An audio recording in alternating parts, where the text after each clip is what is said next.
Now moving on to the very first panel discussion of the day, and I think this is going to be a really, really good one. The topic, reimagining government services, service delivery through digital transformation, e-governance. Can we have on the stage the moderator, Mr. Satish Kaushal, who is the strategic advisor at Deloitte India, to please join us on the stage, please. A huge round of applause. Can we have the energy coming in? The panelist, Shri V. Srinivas, IAS Secretary, Department of Administrative Reforms and Public Grievances, Government of India. A huge round of applause. Shri B. Kalyan Chakravarthy, IAS Principal Secretary, Labour Welfare, Skill Development and Entrepreneurship Department, Government of Assam. Join us on the stage. Shri Sanjai Kumar, IRSSE Chairman and Managing Director, RAILTEL. A huge round of applause. Shri Rahul Chandra, ACS, Managing Director, Assam State Transport Corporation, Government of Assam. A huge round of applause. Shri Merin Joseph, IPS District Police Chief, Kollam City, Kerala. A huge round of applause, ma'am. Welcome. Dr. Shafqat Khan, Additional Mission Director, Ayushman Bharat Digital Health Missions, UT of Jammu and Kashmir.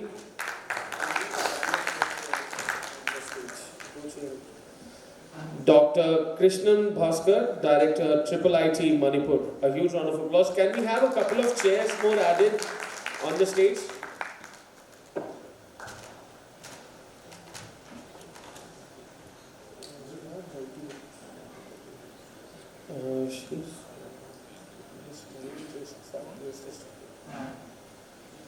Dr. Krishnan Baskar, Director, IIIT Manipur, has just joined. Can we have Dr.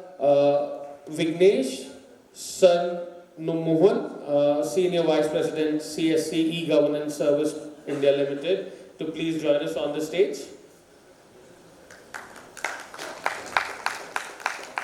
Mr. Mayim Chaturvedi, Country Manager, Public Sector, Hewlett Packard Enterprise India Private Limited, on the stage, please.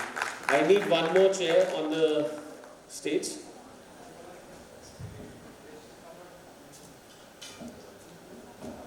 So this is an amazing panel with such distinguished speakers. We have close to 90 odd minutes for this amazing panel to finish. Requesting if we can wrap up in the set time. We'll have the timer running at the screen. Thank you so much, and I request all the wonderful audience to please enjoy this amazing panel. Sure, can we have the mics also?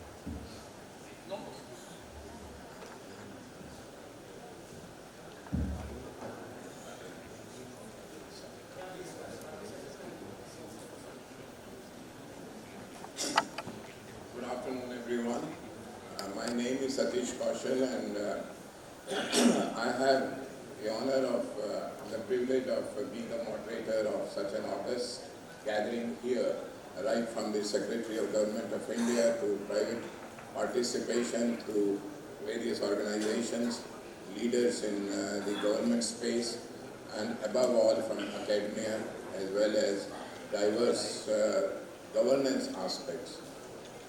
What we are going to talk today, just to set the context, is a very, very interesting topic. In fact, it touches you and me every time, every minute. It is the citizen services, or what we call as public governments / government services to each and every individual, and how the same are being delivered now, would be delivered in future, and what are the expectations of the citizens which are driving the quality of the citizen services. If we really look at India's digital journey so far, we have some of the most marquee citations and results to talk about. Aadhaar implemented in a unique way for over 1.4 billion people. Our payment systems, digital payment systems, exactly 10 years back, there was zilch transactions that were happening on the digital platforms. Today, in the last Mann Ki Baat meeting, the Prime Minister of India said 20 crore rupees worth of transactions every day, with almost about 40 crore people doing transactions, have already reached that number. And the goal is, in coming years, to increase this number with the tele-density of almost 1.5 phones in cities and 1 phone per family or per village, per individual, reaching up to the level of almost 75% of the Indian population to do the digital transactions. If we look at the implementation of the entire program for vaccination in India, it is a case study that has been implemented and has been discussed at Harvard Business Review also. Tremendous amount of collaboration between the industry and the government happened. Likewise, the Passport Seva is an entire program where timelines to the passport holder seekers has been reduced tremendously. So what has driven this has been sheer technology, collaboration, and innovative way of looking at the things and process re-engineering. Going forward, the key question is what next? 2019 saw a paradigm shift in the universe when we had COVID-19 onslaught. It changed the entire dynamics of the business. It changed the entire dynamics of human-to-human workforce relationships across board.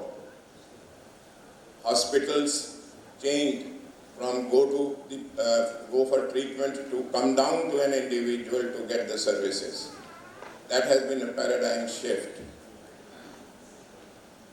The other impact has been of the COVID, which has been a positive impact, that the governments emerged as the most trusted institution globally.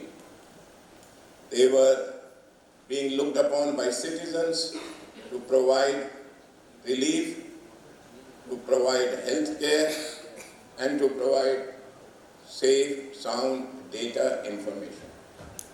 That is how the trust in the governments emerged. Any nation which had low digital penetration, the governments have changed there because they could not either provide one of the three things. That has been the impact of COVID on a positive side.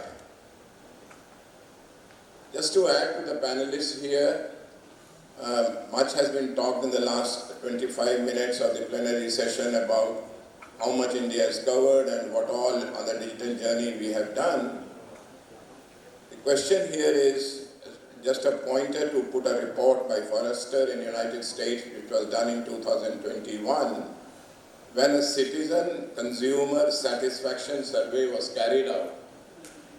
80% of the respondents from the government services tabulated poor or unsatisfactory services from the government in that country.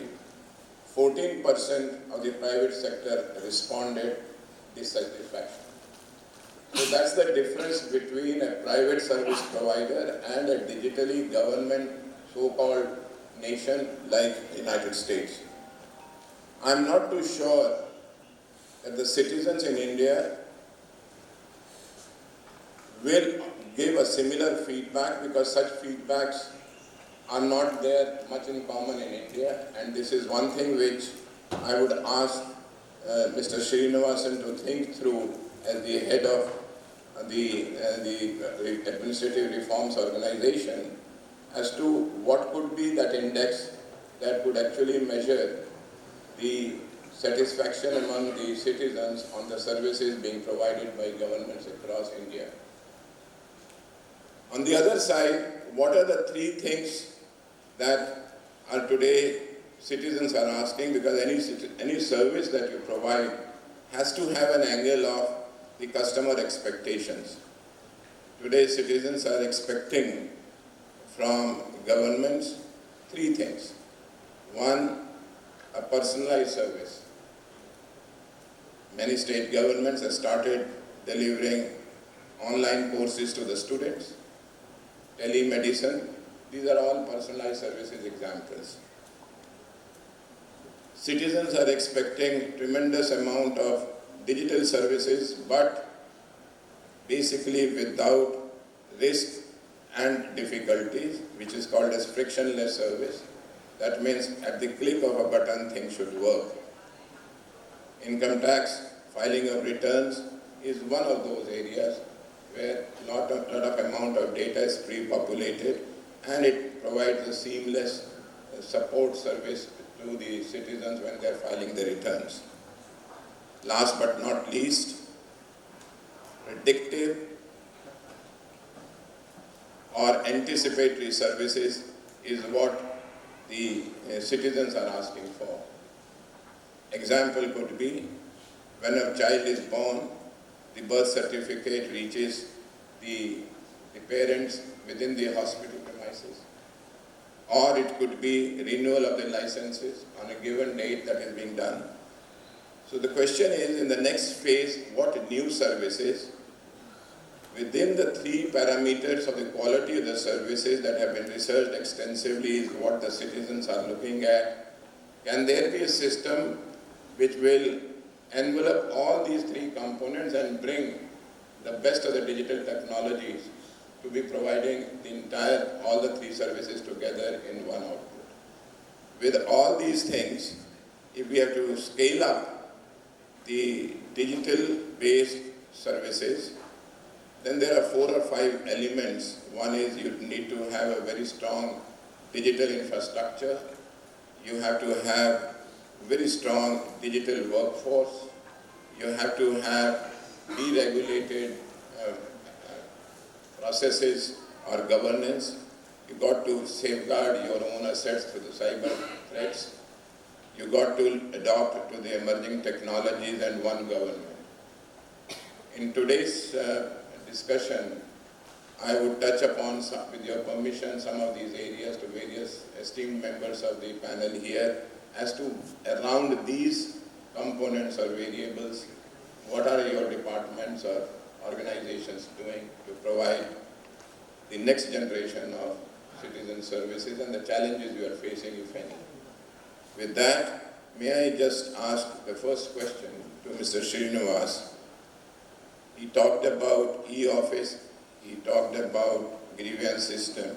What are the next steps being taken, sir, in order to go from where you are in the next 12 months?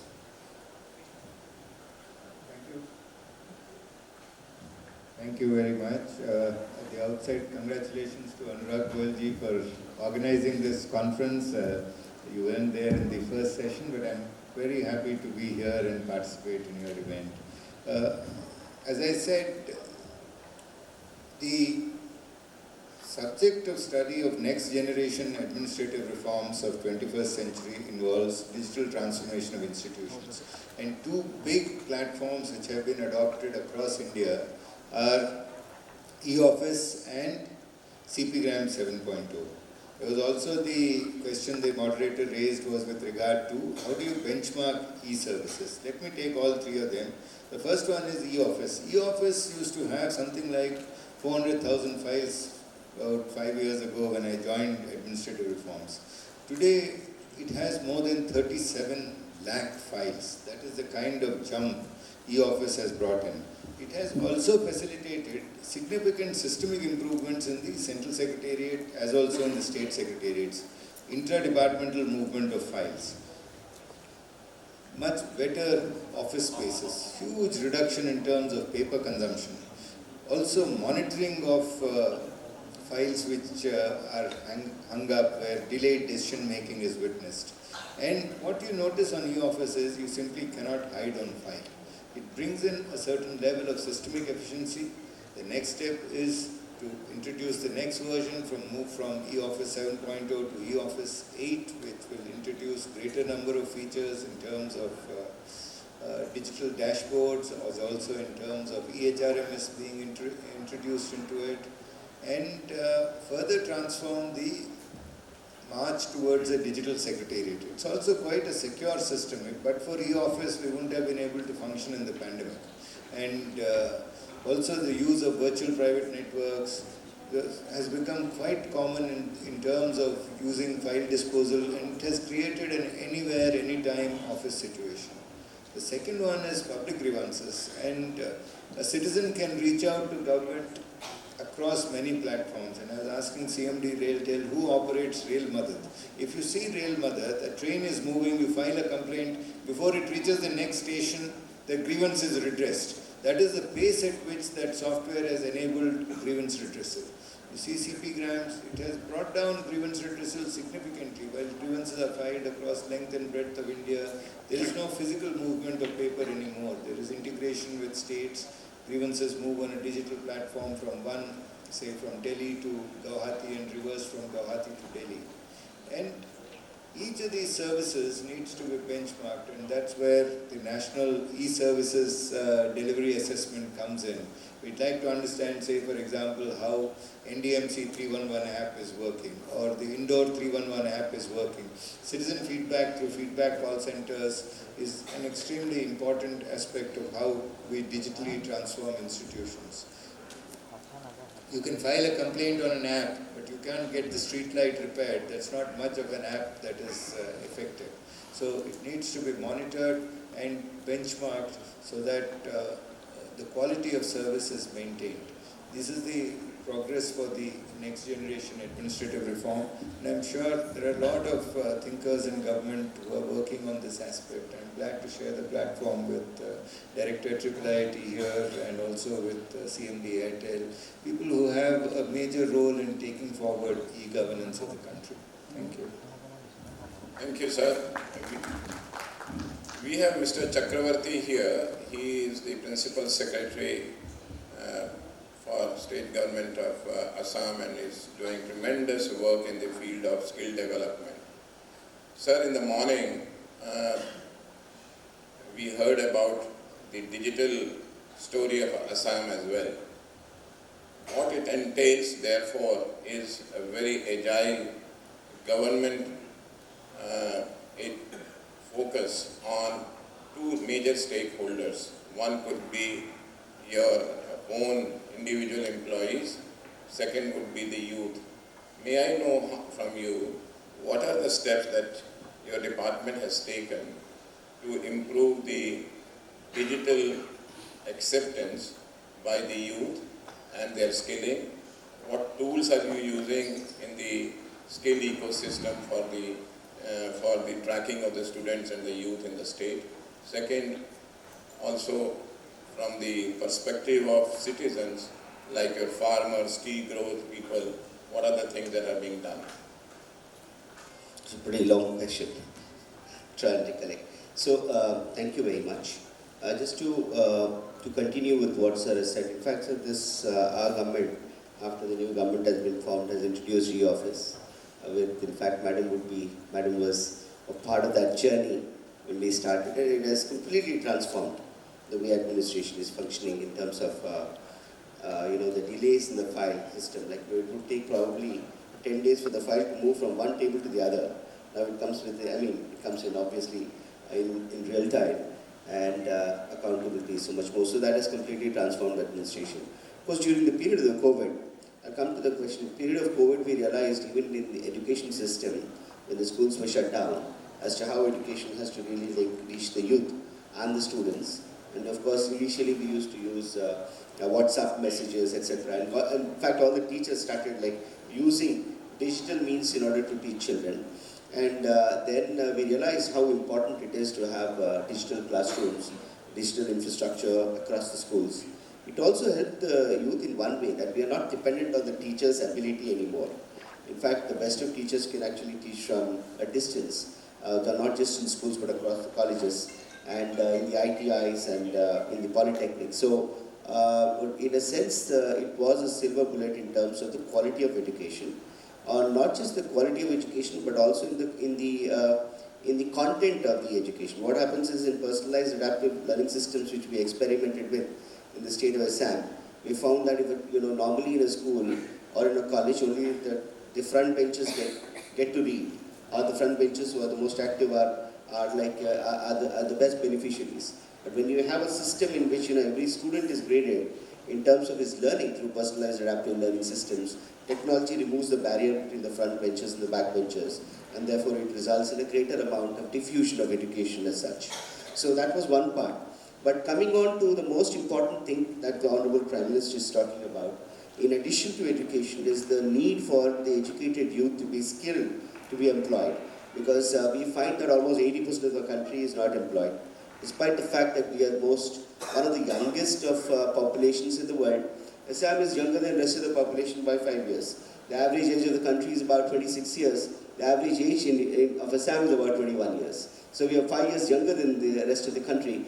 But we need to also be skilled in order to take advantage of the demographic dividend. So for that, while for education purposes we have huge amount of learning management systems, for skills we started using because skill is mostly related to experience also. Now in the new education policy, it has made it mandatory that we should have skilling also to be graded, so that the students, when they come out of school or after class 12 or after graduation, are able to be employable. That is the key thing. And therefore, we also need to use digital means of delivering some skills, whether it is soft skills, whether it is skills based on like cybersecurity that you were talking about, and also some of the skills. We have made, there is a digital chart as to what skills can be done in terms of digital skills can be done and how it can be hybrid thereafter. The last thing I would like to say is that along with skills that need to be integrated into a person's life is his welfare. One is of course the input in terms of making the people more digitally enabled in order to take advantage, but also to provide welfare, digitally to provide welfare to all the citizens. In fact, 80% of the labor, if you have to reach all the welfare schemes across to them, which don't reach because of the lack of transparency in the non-digital method of transfers, the same person gets the welfare year after year. So we have a huge digital, let's say, a plan on the anvil by which we cover the welfare of the labor right from the time he gets into his employment, what is the wage that he gets, what are the benefits that he gets in terms of leave, what are the scholarships that he gets, what does he get after his retirement in terms of his PF or in terms of his benefits, how do the factories run, and what are the systems that they run. Now this is a huge ecosystem which is as yet unexplored. We have looked at, of course, the beneficiaries, which are the top 10%, 20% of the population, who are the rich people, the businessmen who really reach out to the corporates. But the labor part, which accounts for about 80% of the economy, in terms of their skills, in terms of their welfare, is a huge domain that needs further digitalization and exploration of that, and that we are trying to do in the state of Assam. Thank you, sir. I had a chance to look at your skill portal. This is one of the few portals in the country in which the students with their Aadhaar card or their mobile numbers at the time of registration at the various skill centers get registered, and by the time they pass out, they are completely tracked. And what courses are being given to them, what certifications, what assessments are being done is all an integral part of that particular portal. I think that particular digital asset of yours, if it can be shared with some other industry. Just make one point here, because sir is here. One is, of course, sir, data and the importance of data security, all that. But we also don't want to go the China way in which data is so closely monitored that it can be misused in terms of appropriate human behavior, which some countries would do. But data in terms of synergization, For example, data on employment I have, Aadhaar data we have data from Panchayat Rural Development.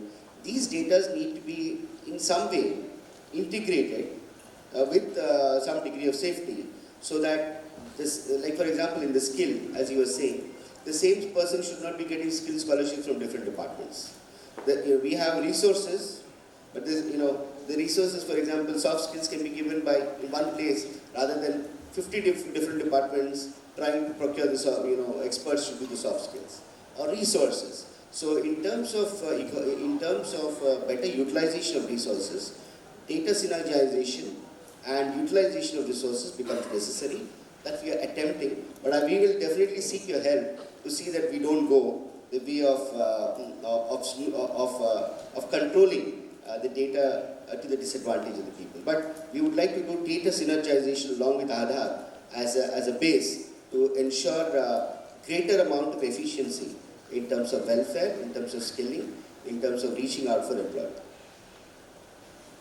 Thank you, sir. We have Dr. Krishnan from IIIT. Sir, in the era of the deregulations, which are going extensively on a hyper scale these days, especially after ease of doing business and the openness that needs to be brought in, India's ease of doing business index not very good. So there is a lot of push to the various ministries as well as state governments for deregulation. There comes the flip side of it, is the interoperability of the various applications. So the question to you is, what could be those standards which the governments you would prescribe from a purely a research perspective as to be used in order that both the things can move in a secure manner?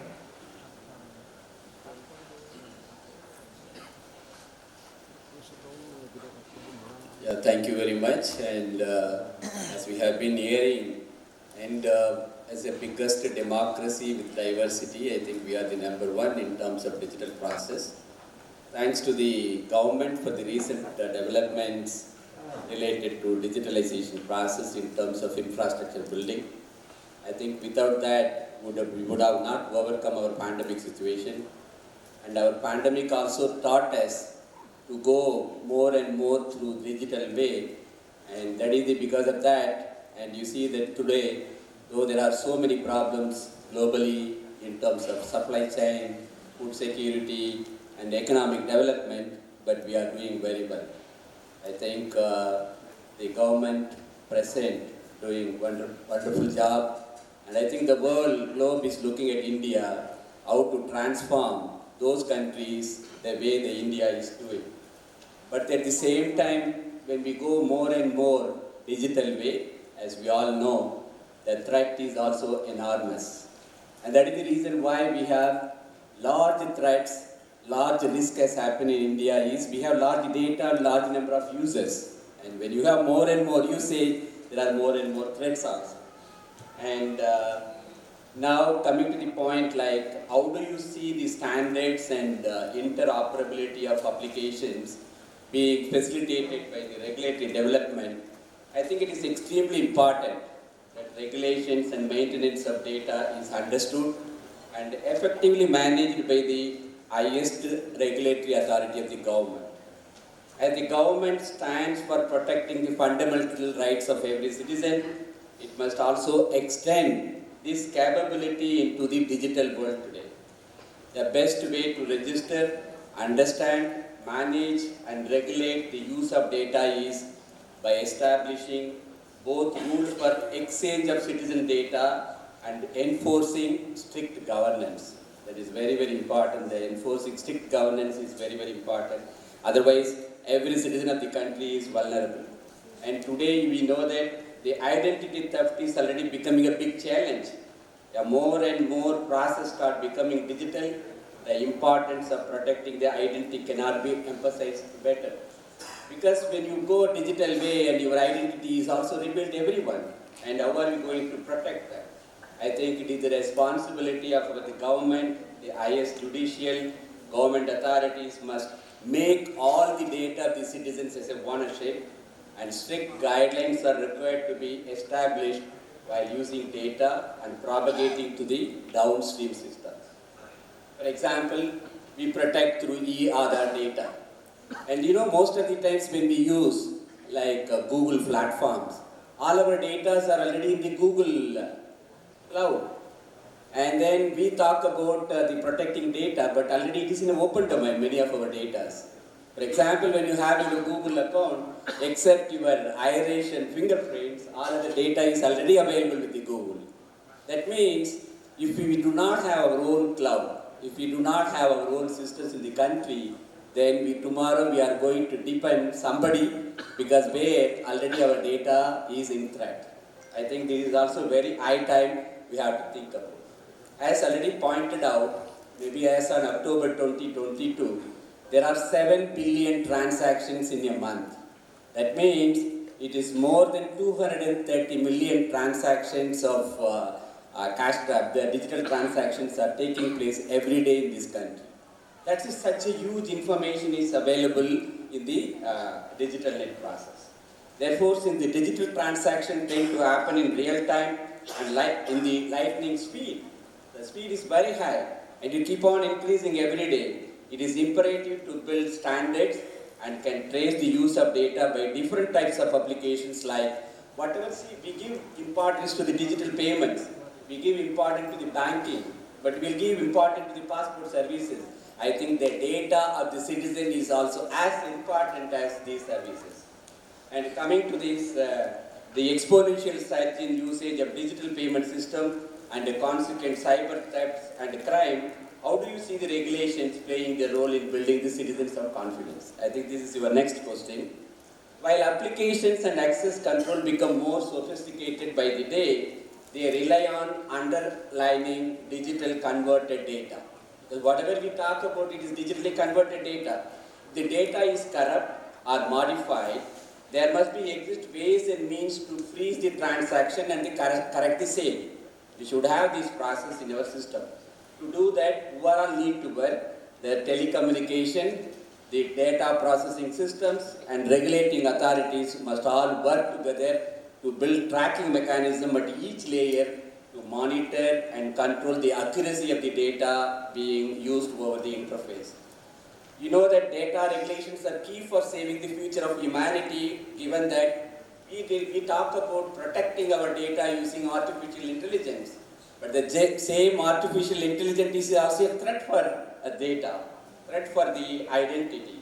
Therefore, the artificial intelligence systems are increasingly becoming capable of imitating a person and creating avatars for impersonation. The only recluse available to the common man is the judiciary, the government departments. Unless the government data regulations guarantee the protection of the individual, the trust and adoption of digital service will not happen. And therefore, it is very, very important that the government machinery works and they create a system. Okay?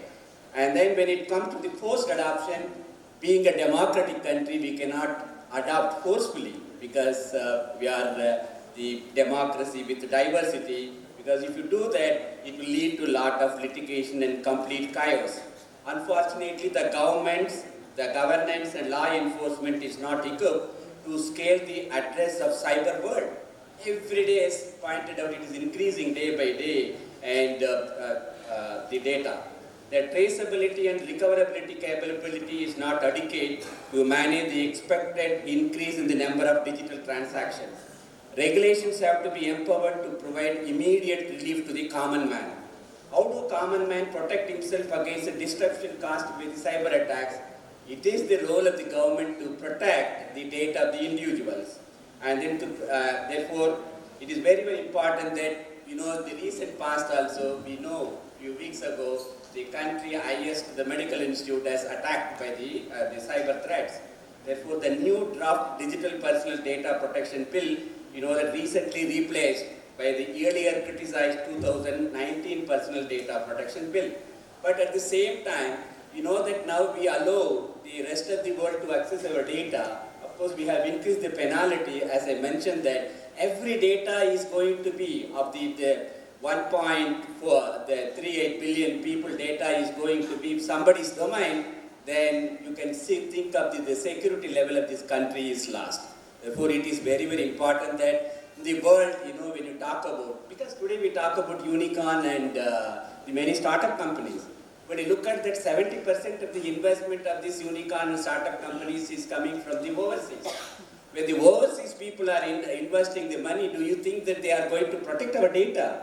They are going to take away our data. Therefore, it is very high time that we think all those things, and we should have our own cloud. We should have to protect our data. I think that the government will take care of this, and because all the bureaucrats are here, I am as an academician, I think I feel freedom to talk and address these problems than bureaucrats. And I'm sure that because of the bureaucracy and the bureaucrats who are all sitting here, we have very marching towards very advanced way in terms of digital process. At the same time, the same government and bureaucrats also need to protect the data of the citizen. Okay? Thank you very much. Thank you, sir. It's a larger question, and I think it will be debated at different levels. We also have Dr. Vignesh, who happens to be Senior Vice President at the CSC Institute of India. CSCs have been the backbone of the last mile service delivery in the country from day one when National eGovernment Plan was introduced. They have traveled a long journey. They have permeated across the country. The next generation of services, citizen services that are being asked for by the citizens or anticipated by the citizens, is something which are ready and we should be ready for offering. So my question to Dr. Vignesh would be, what are the plans to launch next generation of citizen services, and how do you sustain the CSC setups?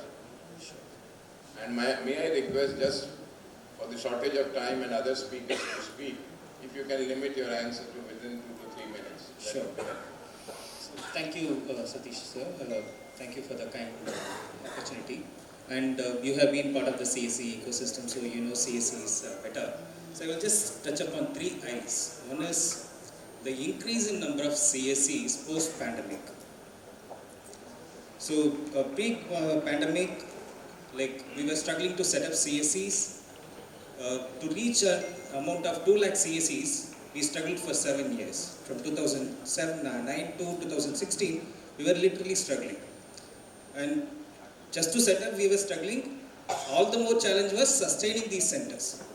So that is what we were facing.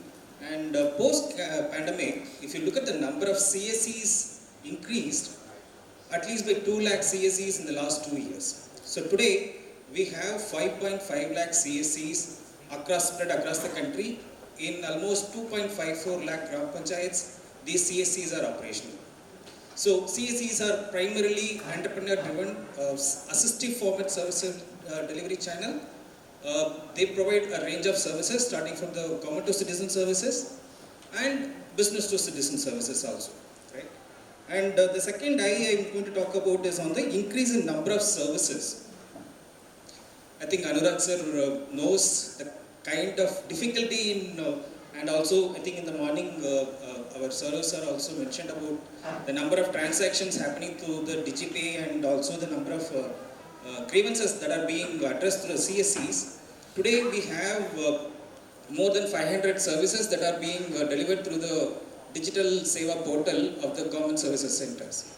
And on a per day basis, I think we have closer to 55 crore transactions happening on a yearly basis with a turnover of about 40,000 to 50,000 crore rupees every year. So the volume of transactions have increased drastically, and also the increase in the government services. So going forward, what is happening is the citizens are now coming up and asking for more services. The other day we were in the Guwahati City Municipal Corporation office, where we were having a discussion about how do we provide these property tax assessment and property tax collection and feeding of these details into the ASTZL's number. So the CSCs, they have realized, like, yes, the services are online. It has been online for the past couple of months. Though the active citizens have come forward and did it on their own, but there are still huge amount of citizens who have not yet got into that system of making the self-assessment and making their property tax payment. And with the CSCs, the number of transactions have at least 100 times it has increased. And it's just the beginning. We have just started a couple of days ago. So this is just an example. Likewise, there are other business to citizen services also happening. Say for example, vocal for local. So our PM has been promoting this vocal for local. So we have this Gramin e-store which sources products from the villages across the country and puts it in a marketplace. So that is something that we have just started experimenting, and we have great learnings, and we could actually identify various products that are unique to different geographies and putting it in our platform. So that's what we have been doing. Thank you so much. Mr. Sanjai from RAILTEL, I'll try to ask you 3 small questions because of the paucity of time, and we need to open to people also. Question 1 is, railways as of today is a huge machinery, and it is increasingly becoming more and more technology driven, information technology driven. Are there any plans to go green around that? Because that is what most of the world is moving to. Second is a new set of citizen services for the travelers. What are that being launched? And third, how are you planning to protect your information systems from a cyber attacks and other things? So thank you, sir, and thank you for inviting me to this event. Thank you, Mr. Goyal, and congratulations to him also for organizing this wonderful event. So first question is that how railway is basically working towards making it green. RAILTEL is a public sector undertaking, and we are actually first were a telecom service provider, neutral carrier service provider only, and now we have metamorphosed into IT ICT system integrator. So we are one of the partners with railways who assist them in making services passenger friendly. So I would like to take your attention towards that we have implemented e-office in Indian Railways just prior to COVID, which helped railways to run seamlessly, continuously working even through the entire COVID pandemic. Because of that, roughly about 1.5 lakh officers of Indian Railways working from their home. So that's how we continued working. Then, other than that, if you talk about connectivity, so we are digitizing continuously railways. I think railways, the online ticket booking system is the very, very pertinent example to cite here, because that has happened, and that has not only given the customer centricity the primary role, because earlier, prior to this online booking, we all know from those days is that how difficult was to get a ticket reserved. So that online ticket booking system, of course, has been an example world over, and it is still I think one of the largest e-commerce platform maybe in the world. Further to it, like Sir told that Rail Madad is working in that direction, that people complain on CP Gram portal or on Rail Madad portal, and the grievances are being handled, even doctors are attending to the patients. Maybe that is not the part of the railways core commercial activity, but still railway is doing its best to serve its customers. Then come to the what new services railways is bringing to serve the customers, so to its passengers, customers. So we are working on freight side also. We are carrying a lot of freight. Basically for railways, the freight is the main business, because passenger traffic is not profit making for us, has not been profit. Rather, freight traffic has been subsidizing passenger traffic. So on the freight side, we are using IoT-based applications so that our customers, our loaders whose parcels and goods are being transported, they can track their material, and the efforts are on that direction, making the services more friendly. The third one is how we are working on the making the data safe. So I would like to draw your attention that Railways network is completely intra-network. It's not open to public platform at all. We have our own telecom network which is completely inside. We are not basically exposing it to the public, and we have our own data centers where this data is saved. So I feel that we are continuously upgrading our security applications also to make them safer. Thank you very much. Thank you very much. Additional Chief Secretary, Mr. Das, Rahul Chandra Das is here. He looks after managing that.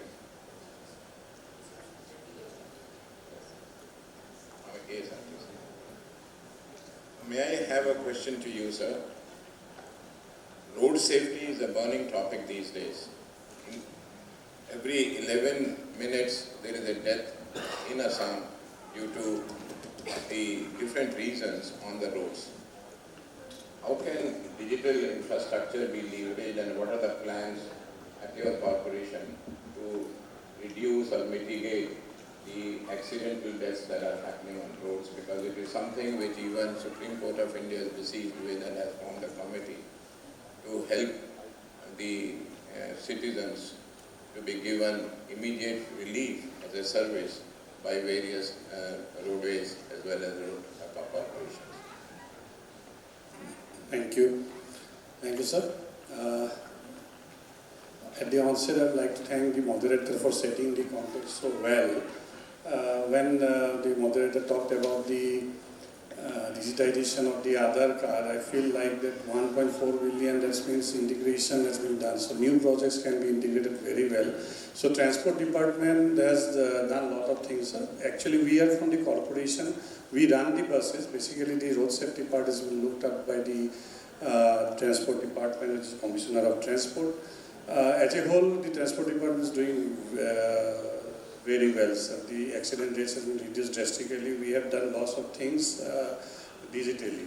Like in the Transport Department, around 40 contactless services has been done. And for the road safety, we have sensors, we have IoT devices, sensor devices on the roads. Now the digital for collection of data.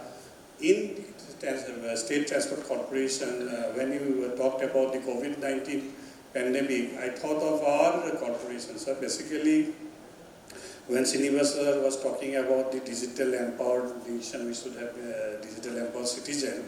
But like corporation in the state where people are very traditional centric, there's a very much resistance on going through online digitization system.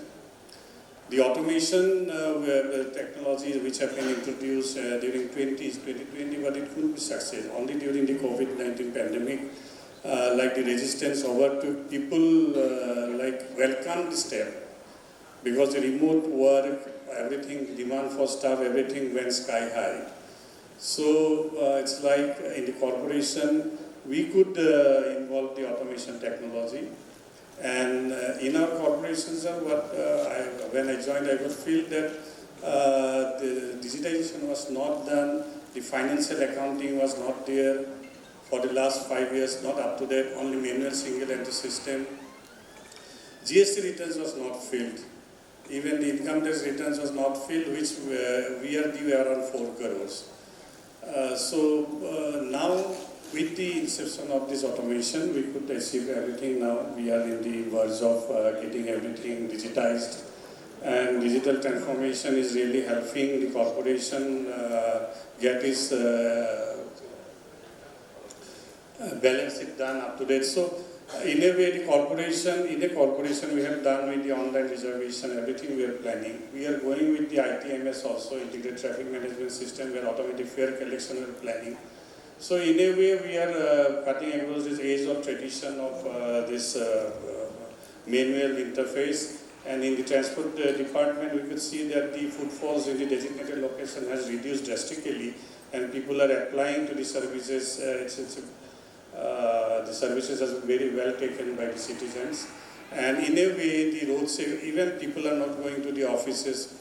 And lots of road safety awareness has been done by the transport department. Lots of awareness has been done, and digitally also the dashboards are there. We could see the dashboards and can make strategic decisions accordingly. The analysis also can be done through the dashboards.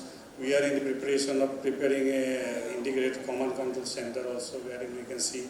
We have a center, but we are preparing a whole lot of big centers so that everything can be integrated, where new technologies can be integrated in a new way. And all the departments can be integrated, where the interdepartmental works which are not visible earlier across the teams are now visible with the digitization. Very enlightened to hear that, sir. I hope you are also looking into the engineering of roads, etc. Because the entire topography and geography of this place is very tough. So all that must be under your consideration along with the digital backbone that you are creating. That's a reason why we are in some places when we have visited places like Hyderabad, where road condition is very well. Here, because of the road conditions, our buses have lots of repairs, maintenance, and at the same time, more consumption of fuel. So that's a thing to do, of course. Thank you. Thank you. We also have Miss Merin Joseph. She's from Kerala. Welcome to this place, ma'am.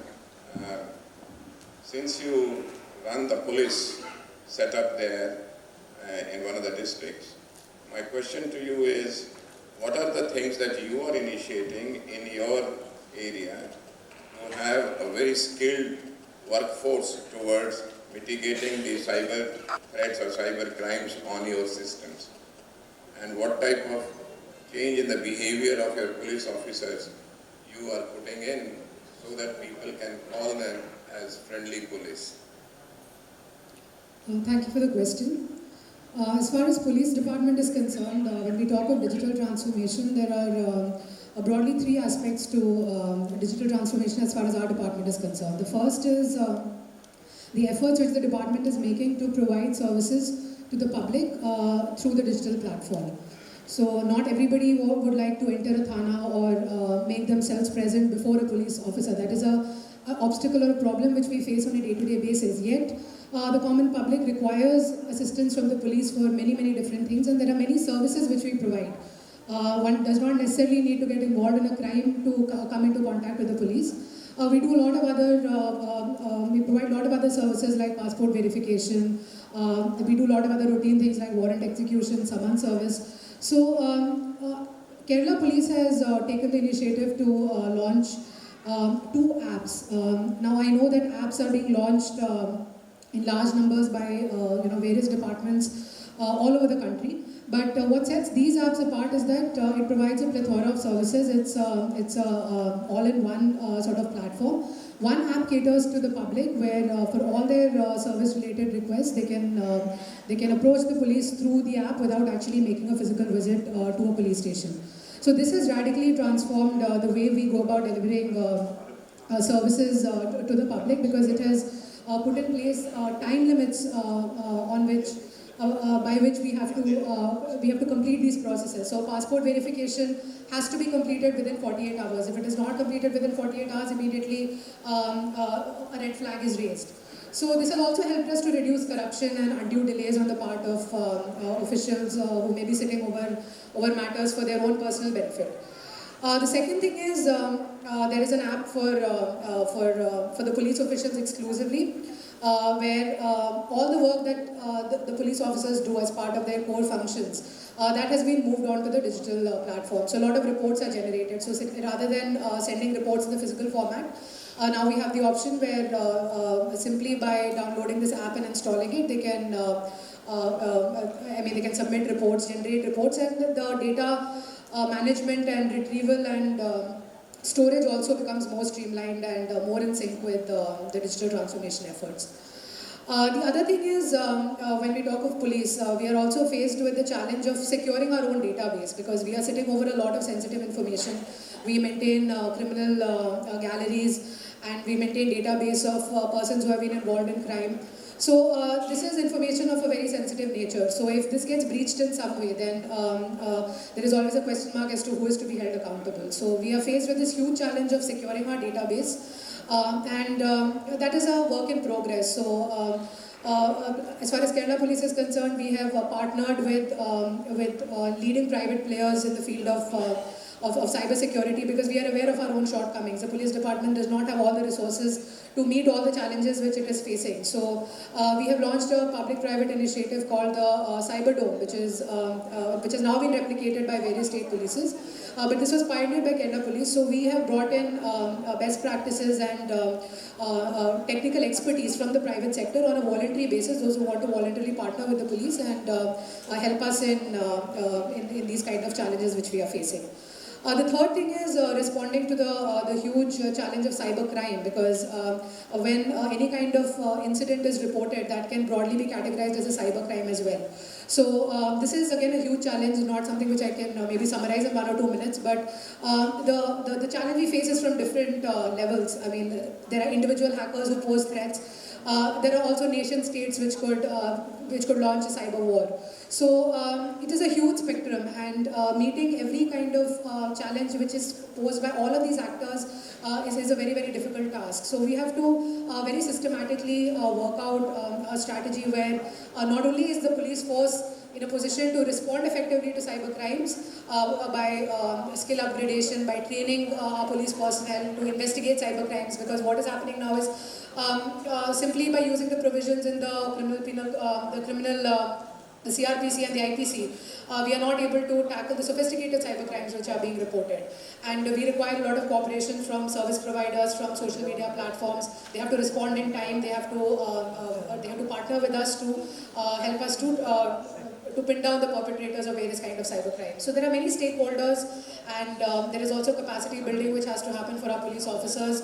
Our workforce is huge, and a great percentage of our force is above a certain age, so they also have certain mental roadblocks when it comes to embracing digital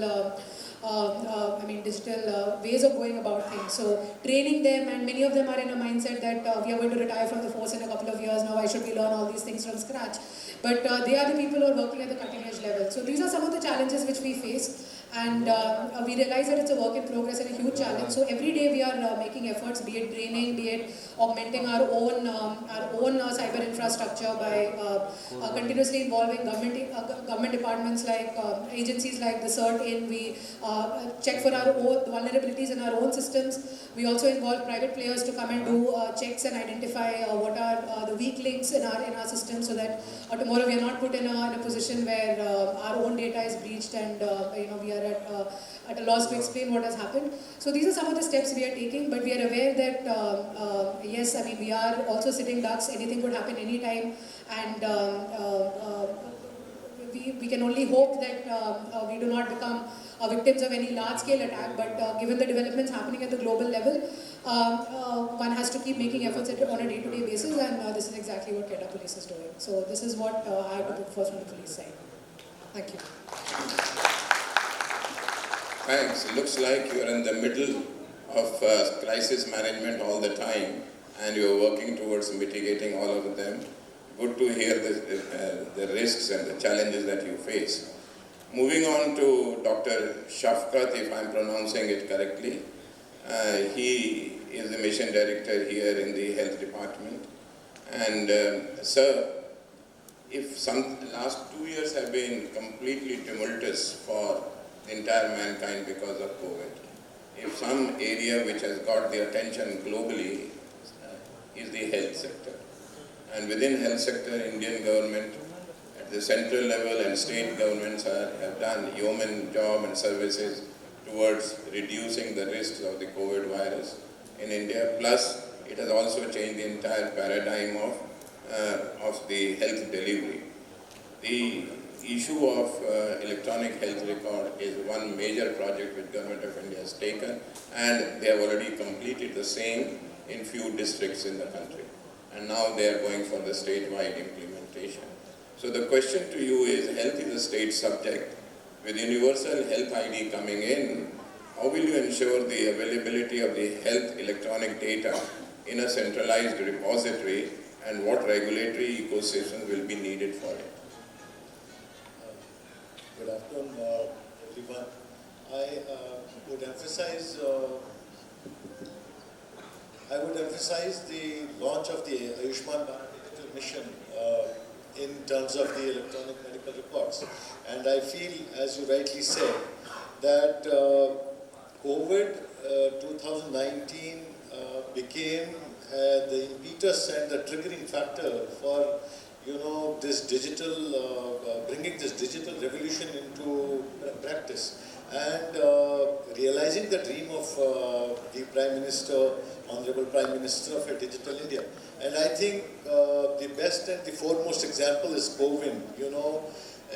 Such a huge population, COVID would have been thought to be not achievable at all, but we did it. And I think as it concerns that, electronic medical records, we have the Ayushman Bharat digital mission coming up, pan-India, and a headway has been made to create an ecosystem which will integrate the hospital, the health facility, the health professional, the electronic medical records, and by creation of an Aadhaar account, the Ayushman Bharat health account for the individual, so that he has a repository of health data captured in that entire system. And I see a lot of scope in that entire sandbox for interoperability and connectivity with a lot of partners, whether it be in our state, in our system, or the private entrepreneurs, to primarily make it very easy, because healthcare, is a very tricky subject. When you have a patient entering a health facility, the doctor has to sometimes, and most of the times, respond very fast to the patient, to his needs, and he has to digitally, rather than digitally connect, he has to more connect physically with the patient, have escalate him, to hear the grievance, give him a good hearing. That part, we are trying to evolve a system wherein we take care of all the needs of that patient, of that doctor who is implementing the digital mission. We are creating a user-friendly, environment for the patient to enter the hospital facility. Like we have the scan and barcode facility, which we are just going to implement very soon. And we are going to have this queue management system also taken care of. But I would be a little more specific about what J&K is doing. As Srinivas sir said, citizen-centric services. You didn't see the slide. J&K is at #1 right now. And it gives me immense pleasure to announce that we have, transformed our e-governance system, be it e-office, or the assessment of our grievances, the CP-grams integrated with the LG grievance mechanism. We have the single window platforms. We have revolutionized the citizen interface, G2G, G2B, and G2C interfaces of the government with the citizens, to make every operation, every certificate very simple on a single window. And I think that J&K has transformed post-2019 into a union territory which has, had so many strengths, which I will not be able to sum up in a very short period. But trust me, our infant mortality rate for J&K used to be 42, and today our infant mortality rate is 16. So we are out of the best performance. You can very well imagine what is the transformation from such a huge number to 16, how much of work, how much of hard work it would have been taken. And I assure you that the LG administration in in J&K is trying very hard to improvise every day into the most advanced way of digitizing, not only at the level of e-office. As sir said, we had 2 secretariats, and we had this entire secretariat moving from Srinagar to Jammu for 6 months and from Jammu to Srinagar, and it would cost roughly 200 crores to the exchequer. And today the employees of Srinagar are sitting in Srinagar and the employees of Jammu are sitting in Jammu. Administrative secretary moves back and forth, but it has saved a lot of resources. It has created a very transparent system of administration, accountable system of file movement, and as was rightly pointed out, wherever there is delay in files, there is a red flagging immediately happening on on that subject. These files were physically moved from Srinagar to Jammu in trucks, and back forth when it would be March and April. So you can imagine that so huge a tumultuous kind of work involving manpower, energy, resources to move those files. And I'm proud that 2019 has brought so much of vision into our and transformation of the entire beauty of J&K under the able leadership of our Honorable LG. I also congratulate and thank today the organizers, the government of Assam and Governor for having us all here and being in this very esteemed panel and very, very august and great gathering here. Thank you very much. Thank you, sir. Mayank Chakravarthy, we heard in the morning, running short of time, but still, for the sake of completing the chorus and before asking questions, I would ask you a simple question. What would be your prescription for the government departments and organizations to do a virtual platform-based integration, and how can we achieve this?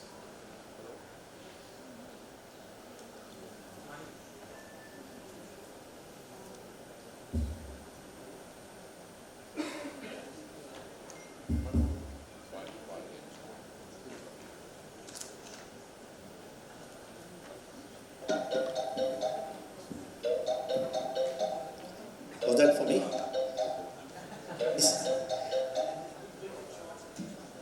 Although I've covered most of the topics in the morning today, and if I have to choose three, I would rather say that three broad areas where a digital transformation journey has to be based on, and which is also the question what you asked, the platform what needs to be created.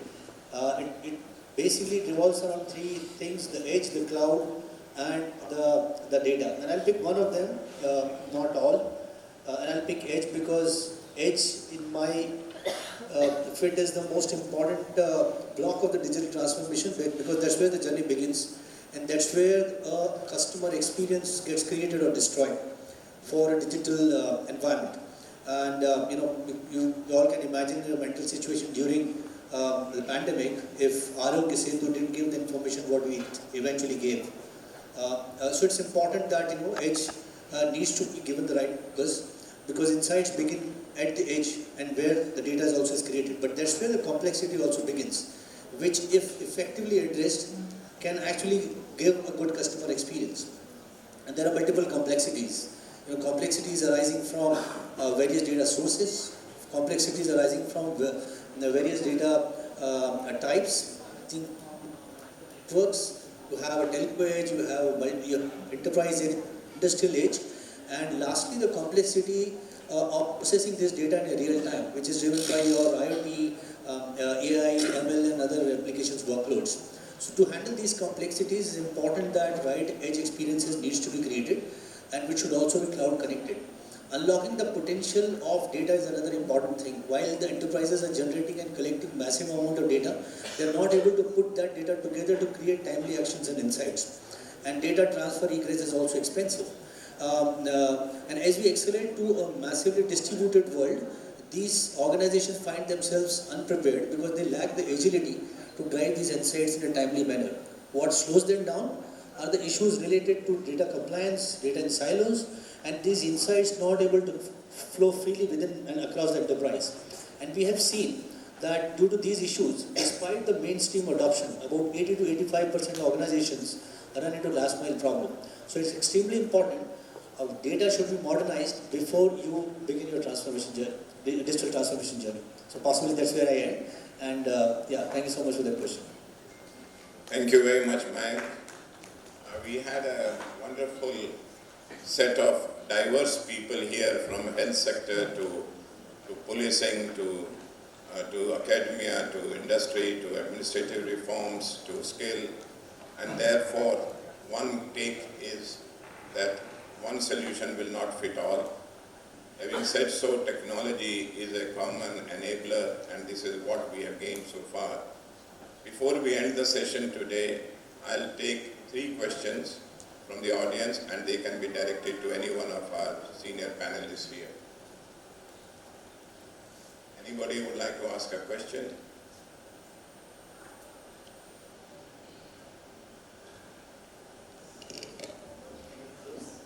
Anybody? Mr. Mufti? You would ask a question? Fine, sir. Thank you very much.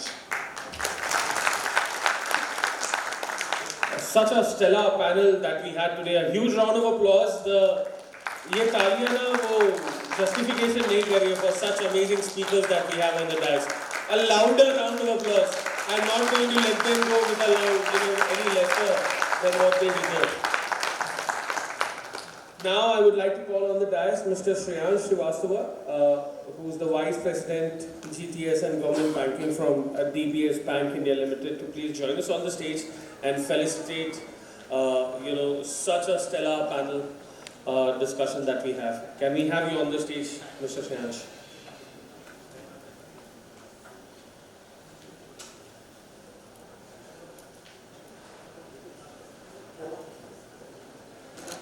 Starting off, such a wonderful moderator, Mr. Satish Kaushal, Strategic Advisor, Deloitte India.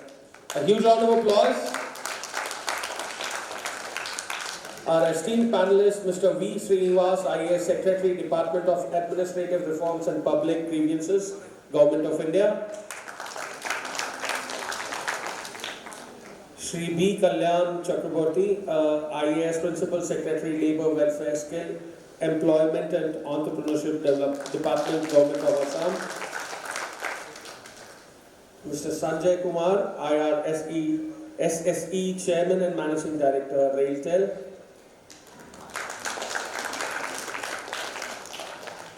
Mr. Rahul Chandra, ACS Managing Director, Assam State Transport Corporation, Government of Assam. Ms. Merin Joseph, IPS District Police Chief, Kollam City, Kerala.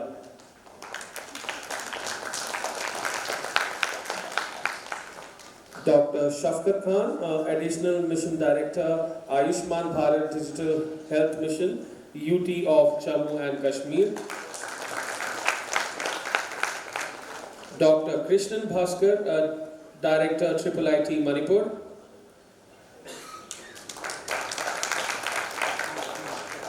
Dr. Vignesh Sorna Mohan, Senior Vice President, CSE eGovernance Service, India Limited. Last but definitely not the least, Mr. Mayank Chaturvedi, Country Manager, Public Sector, Hewlett Packard Enterprise India Private Limited. A huge round of applause. Requesting all these panelists to please join us center stage so that we could have a group photograph.